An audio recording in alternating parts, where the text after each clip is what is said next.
હશે તો 22,000 અને બિન પિયત હશે તો 11,000. આ બે માંથી કયું તમે ચોઈસ કરો છો? જેટલું નુકસાન હશે એ પ્રમાણે તો સાંભળો 2 હેક્ટર જમીન છે, 33% થી વધારે નુકસાન છે તો એને ગુઠાનું મળે.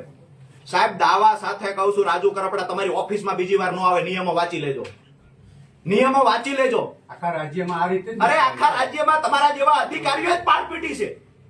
તમને નિયમોની ખબર નથી. અમારે કોની પાસે સલાહ લેવા જવાની? રાજુ કરપડા ફરી તમારી ઓફિસમાં ન આવે, જાણી લેજો. 33% કરતા વધારે નુકસાન હોય તો પિયત વિસ્તાર છે તો એમાં 22,000 હેક્ટરે મળવા પાત્ર, બિન પિયત હોય તો 11,000 રૂપિયા. પછી ક્ષેત્રફળ જેટલું ઓછું આવે તો એ પ્રમાણે વળતર ઘટે.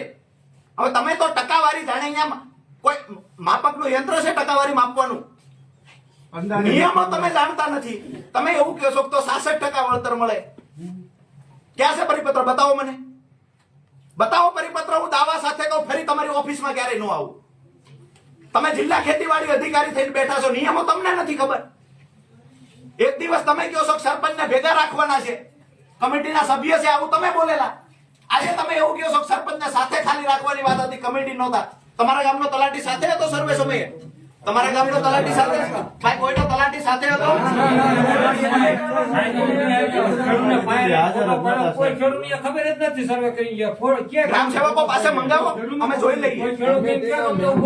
હા ઉલ્લુ બનાવવા સાહેબ. અમે મંજીરા નથી વગાડતા, અમે ખેડૂતો માટે લડવા આવ્યા છીએ ને, મંજીરા વગાડવા નથી આવ્યા છે. પરિપત્ર બતાવો તમે તમતારે. મંગાવી લો ભાઈ પરિપત્ર.